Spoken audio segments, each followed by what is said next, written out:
Olá, alunos do 9º ano, sejam bem-vindos a mais uma aula de arte. Eu sou a professora Arlene Zulay e vou acompanhá-los nesta aula que tem como objeto de conhecimento. Aula 4, objeto de conhecimento, contextos e práticas.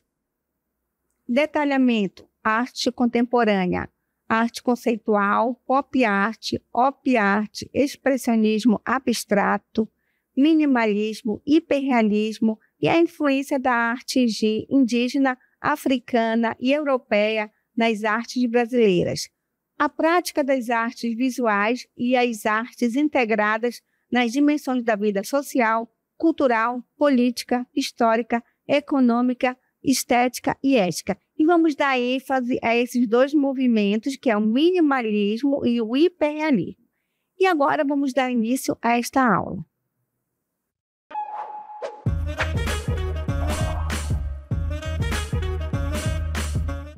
Então, iniciamos nossa aula aqui ao lado dessa personalidade. Vocês sabem quem é essa pessoa? Então, ela foi a rainha do Reino Unido, Elizabeth II, que reinou mais de 32 estados. Então, aqui, como vocês podem ver, parece uma pessoa, né? Isso, mas é uma escultura de cera. E como vocês podem perceber, essa escultura, ela veste roupas naturais, chapéus, joias. Então, é uma escultura hiperrealista. Então, essa escultura, ela faz parte de um movimento artístico que nós vamos estudar hoje, que é o hiperrealismo. E vamos ver aqui um detalhe, o rosto da Rainha Elizabeth. Preste atenção, olha só como é perfeito. Parece uma fotografia, né? Então, o escultor, ele utiliza, olha, joias naturais, brinco, cabelo natural. Então, é como se fosse realmente uma pessoa, certo? E a estatura dela, o peso é todo como se fosse da própria rainha, certo? Então, o escultor, ele tira as medidas naturais da personalidade. Então, essas esculturas de cera, elas são feitas apenas para personalidades famosas. Então, essas esculturas, ela faz parte da arte contemporânea que nós vamos estudar hoje. Então, a arte contemporânea, ela é uma tendência artística que se construiu a partir do pós-modernismo, apresentando expressões e técnicas artísticas inovadoras que incentivam a reflexão subjetiva sobre a obra. Ela rompeu com alguns aspectos da arte moderna, abandonou diversos paradigmas e trouxe valores para a constituição de uma nova mentalidade. Ao mesmo tempo, ela abriu espaço para a diversidade de estilos, perspectivas, técnicas, como vocês estão vendo aí, e abrangência de linguagens artísticas, não só nas artes visuais e na escultura, mas também como na dança, na música, na moda, na fotografia e no teatro. E vamos agora conceituar o que vem ser a arte contemporânea. Bem, a arte contemporânea, ela valoriza mais o conceito, a atitude e a ideia da obra do que necessariamente o objeto final. A intenção é refletir de modo subjetivo sobre a peça artística, não apenas contemplar pela sua natureza estética, como nós vimos na escultura aí da Rainha Elizabeth. A maioria dos historiadores consideram o início da arte contemporânea na segunda metade do século XX. Para ser considerada contemporânea, uma obra de arte deve estar conectada a linguagens, conceitos e conteúdos da atualidade. Então, ela iniciou lá no início do século XX, na metade do século XX, né? Então, todas as obras nesse período eram contemporâneas. Então, para ser considerada, ela tem que estar na atualidade. Então, hoje nós estamos no século XXI e todas as obras que são confeccionadas, que são produzidas na atualidade, ela é chamada de arte contemporânea. Então, ela abrange alguns movimentos artísticos. Vamos citá-los para vocês. Primeiramente, é a pop art, que ela faz uma crítica ao consumismo. Depois, nós temos o minimalismo, que nós vamos estudar nesta aula. Depois nós temos a arte conceitual, que ela preserva mais o conceito do que o objeto. Depois tem a arte povera, que é considerada arte pobre. Depois nós temos o hiperrealismo, que nós vamos mostrar com mais detalhes para vocês. Temos a land art, que é uma arte que ela saiu dos estudos e foi para a própria natureza. Nós temos street art, que é uma arte de rua, que pode ser o grafite, pode ser o hip hop, a performance. Tem também a body art ou body art, que é a arte do corpo. E tem a performance na arte, que o artista utiliza o seu próprio corpo para produzir arte. E temos as instalações artísticas. Além de arte, também é uma instalação, só que ela é fora dos museus e das galerias. Então, as instalações ela pode estar no interior da galeria ou fora dela. Vamos agora mostrar as características da arte contemporânea. Então, as características são abandono dos suportes tradicionais, ou seja, quais são os suportes tradicionais? São os quadros que penduramos nas paredes, não é isso? Então, ela abandona esse suporte, ela tem a fusão,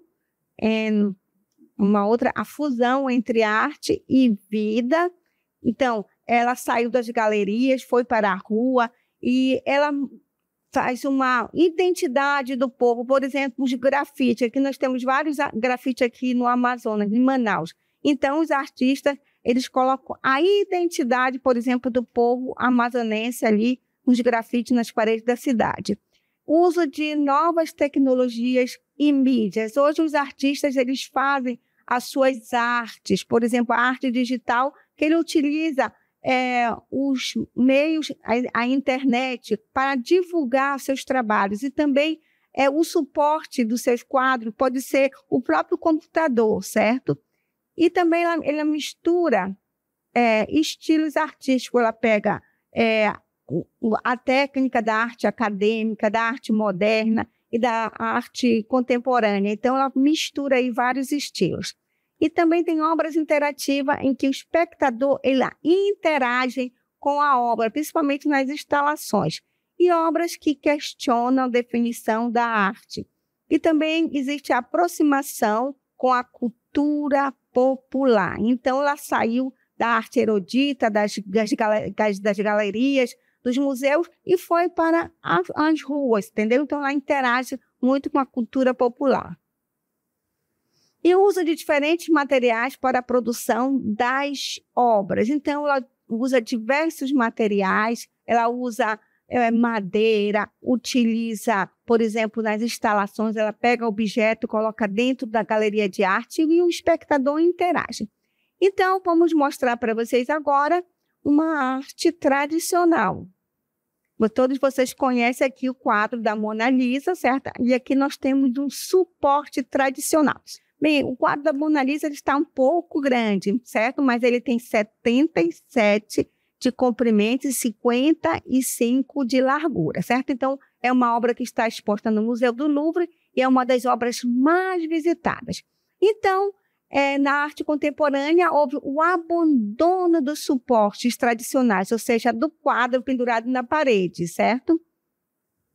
Então, o que nós temos numa galeria de arte, o que o artista faz hoje em dia? Ele usa todo esse espaço da galeria e coloca objetos ali para o espectador interagir com a arte. Então, vamos estudar uma arte que é chamada arte povera, ou seja, arte pobre. Então, aqui vocês estão vendo um objeto que ele foi produzido a partir de cordas. Então, a arte povera, ela usa materiais naturais, por exemplo, madeira, areias, cordas, ou seja, vários objetos, às vezes farrapos, e é considerada arte pobre. Então, o movimento dessa arte povera, ele se destacou na pintura, na escultura, na instalação, como vocês podem ver, essa é uma instalação aqui, e performance. Sua ideia era, de fato, propor uma nova reflexão estética sobre o produto artístico ao empobrecer a arte e trazer à tona sua efemeridade através da utilização de materiais simples e naturais. Então, qual a característica dessa arte? Ela critica a sociedade de consumo, capitalismo e processos industriais. Por isso que ela usa mais materiais encontrados na própria natureza. Ela critica a comercialização dos objetos artísticos, ou seja, das obras de arte. Ela tem uma oposição ao modernismo, ao pop art, ao racionalismo científico e minimalismo. Então, aqui é a arte povera, certo? Considerada a arte pobre, que faz uma crítica ao consumismo e também à venda das obras de arte. E agora vamos mostrar para vocês a arte urbana. Então, aqui é a arte urbana, ou seja, pode ser considerada também street art, arte de rua. E aqui nós temos um grafite aqui da cidade de Manaus, certo? No viaduto. Então, esse artista aqui, ele identifica os povos originários aqui do Amazonas. Então, se vocês caminharem pelas ruas da cidade, vocês vão ver várias etnias que esse artista aqui expõe aqui na cidade de Manaus. Então, ela também é considerada uma arte contemporânea, certo? E vamos agora mostrar para vocês uma outra arte também da arte contemporânea, que é a fonte de Marcel Duchamp. Então, vocês podem perceber aqui que nós temos um mictório. O que o Marcel Duchamp fez? Ele comprou esse mictório numa casa de materiais de construção e expôs numa galeria de arte. Mas por que Marcel Duchamp fez isso? Ele fez isso para fazer uma crítica à própria arte. Então, os espectadores chegaram na galeria de arte e se depararam com esse mictório e se perguntaram: o que esse mictório está fazendo numa galeria de arte? Será que isso é arte? Aí, então, o Marcel Duchamp, ele deu o nome desse objeto aqui, a fonte. Então, pegando esse material e colocando nessa galeria de arte, Marcel Duchamp, ele desafiou as definições tradicionais da arte com seus controversos ready-made. O que é ready-made? Ele pega um objeto pronto e coloca numa galeria de arte, certo? Para o quê? Para fazer uma crítica à própria arte. Além desse mictório, ele pega a roda de bicicleta, ele pega um objeto pronto e expõe ali, certo? Então, Duchamp, ele tirou esse mictório, certo? Qual é o local do mictório? É um banheiro, não é isso? Então, ele colocou na galeria para quê? Para criar essa controvérsia aí, certo? Fazendo com que as pessoas fizessem uma reflexão. Então, essa obra aqui, até os dias de hoje, ela é uma das obras conceitualistas mais conhecidas. Então, com essa obra também, ele originou um movimento chamado também dadaísmo. Então, isso aqui é uma arte conceitual. Por quê? Porque ela está mais no conceito e não no objeto, certo? Porque, geralmente, os artistas, eles produzem, por exemplo, a escultura, eles vão pegar um material e, através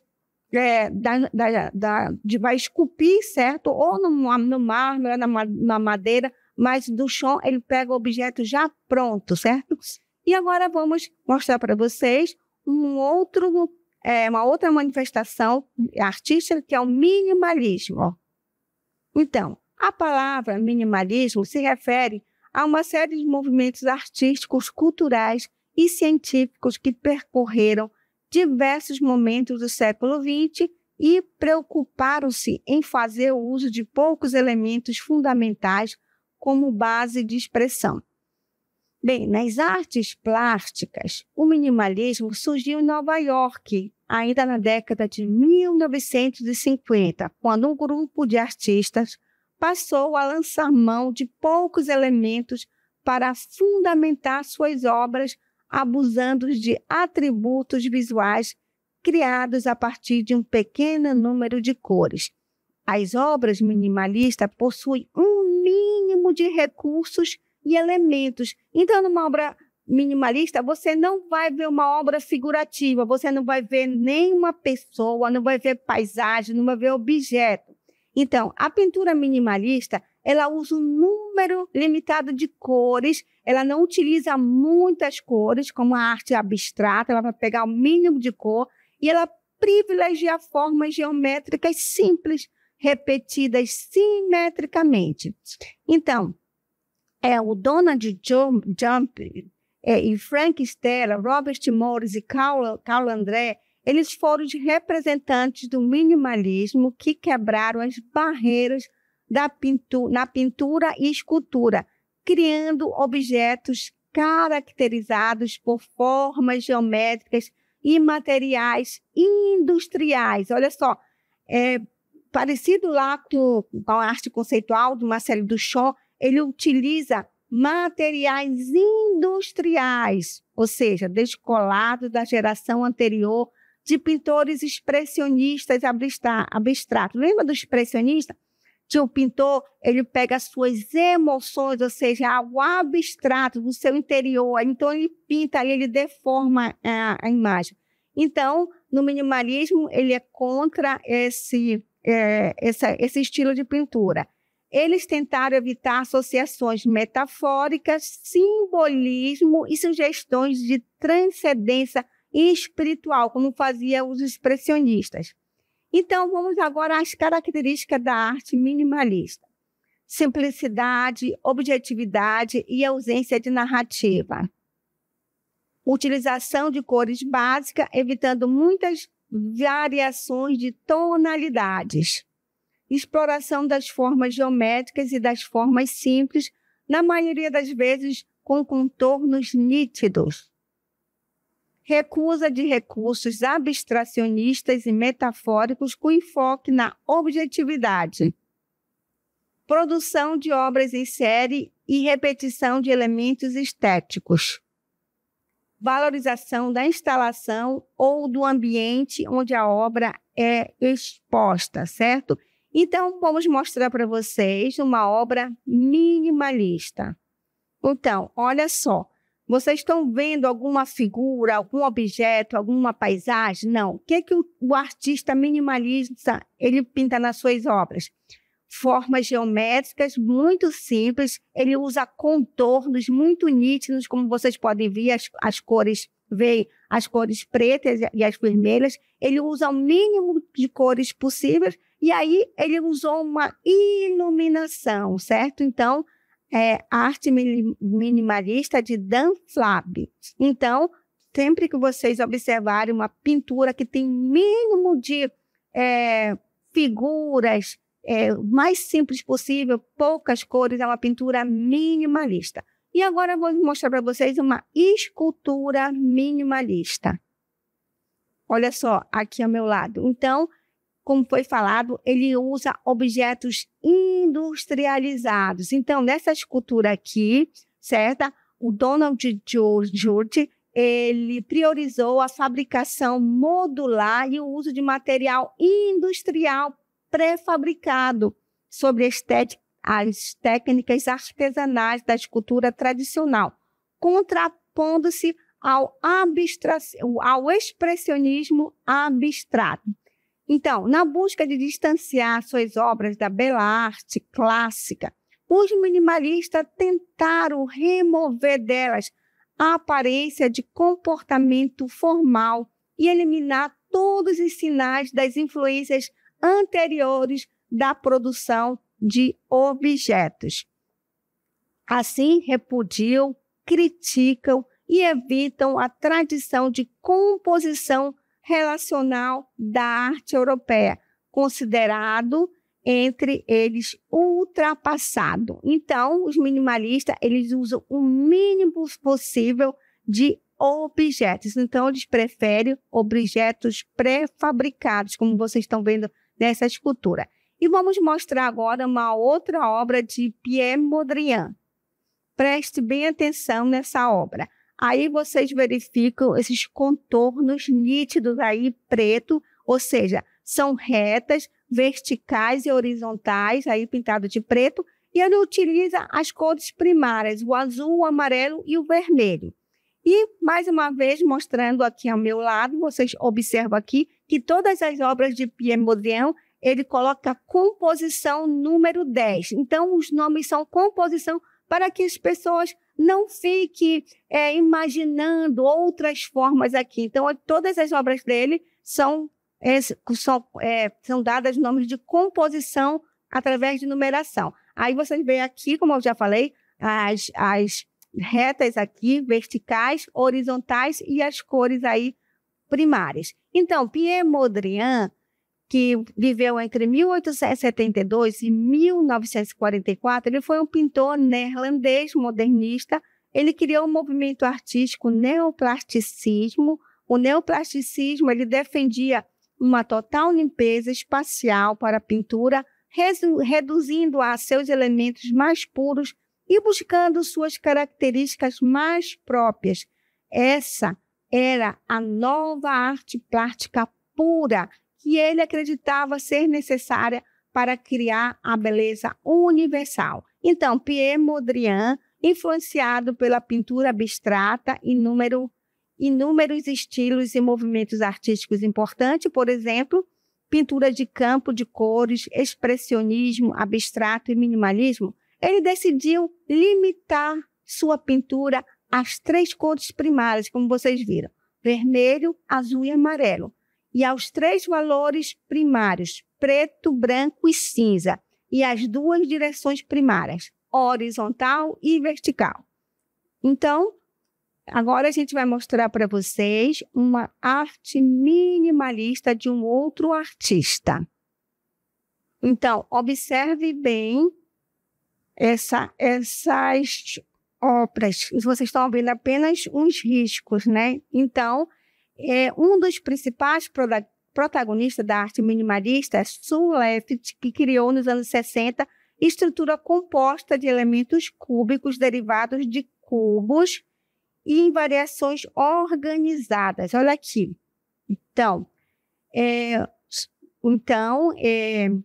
essas variações organizadas sobre uma grade, como vocês estão vendo, eram volumes simples que convidam o espectador a reconstruir o retrato mental das variações possíveis de uma dada figura. Então, ele convida aí o espectador a montar aí uma obra através desses cubos aí. Então, cada cubo, o espectador observa, então ele vai criar. Que objetos eu posso criar a partir desses cubos aqui? Então, ele mostra aí várias possibilidades, certo? E convida aí o espectador a fazer uma reflexão. Então, são obras aí do Leftit. Então, a partir do final dos anos 70, o artista concentrou-se em seus desenhos murais, cada qual concebido para um local específico e refletindo as lições que ele extraiu dos afrescos da Renascença italiana. As cores tornaram-se mais dominantes nessas obras e as figuras isométricas foram tratadas como formas tridimensionais achatadas. E agora vamos mostrar para vocês um museu de cera.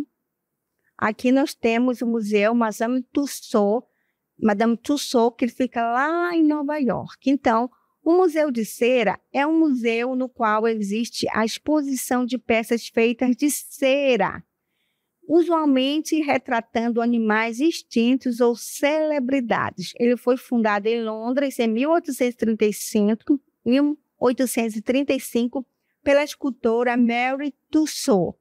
Há mais de 155 cópias exatas de artistas famosos, políticos, membros da família real britânica, como nós mostramos para vocês, a Rainha Elizabeth, escritores, pintores e vários outros personagens no museu. O realismo e exatidão impressionam. A escultura, os figurinos, as linhas de expressão do rosto são fielmente representados, como vocês podem observar aqui. Nós temos aqui o Van Gogh, que é um pintor neerlandês. Então, aqui são várias personalidades, certo? Que foram produzidas a partir do Museu de Cera. Então, vamos conceituar agora para vocês a arte hiperrealista. Bem, um movimento artístico que tem como objetivo criar pinturas, esculturas com efeitos tão reais nos mínimos detalhes de uma imagem, como em uma foto de alta resolução que, ao vê-la, o espectador se questiona se é uma pintura ou uma fotografia. O termo hiperrealismo, ele passou a ser utilizado para classificar um movimento artístico que surgiu nos Estados Unidos e em outros países da Europa, ainda na década de 1960. Em exposições, o nome hiperrealismo foi utilizado pela primeira vez em 1973, porém o termo foi associado por todos como sinônimo de fotorrealismo já praticado durante aquele período. Então, vamos mostrar uma imagem para vocês. Então, aí parece uma foto, né? Então, o artista, a partir de uma fotografia, ele cria uma pintura que é muito parecida com uma fotografia. Então, o fotorrealismo, ele não pode existir sem a fotografia. A cena deve ser congelada na foto e fielmente transporta para o meio da pintura. O resultado tem um aspecto fotográfico, mas na maior parte das vezes suas dimensões são muito maiores do que a foto original. O precursor do movimento veio ainda antes até do termo fotorrealismo, que é de 1969. Seu nome era Edward Hopper, mas ele morreu em 1967, pouco antes do movimento explodir de fato. Nascido em 1882, na cidade de Nova York, ele estudou arte comercial e pintura na própria cidade. O realismo na arte contemporânea, em oposição ao minimalismo e à arte abstrata, ele abordou a vida das grandes cidades e resgatou uma tradição figurativa dos Estados Unidos, interrompida pelo expressionismo abstrato. Os temas das obras são quase sempre voltados para coisas reais, como pessoas, paisagens e animais.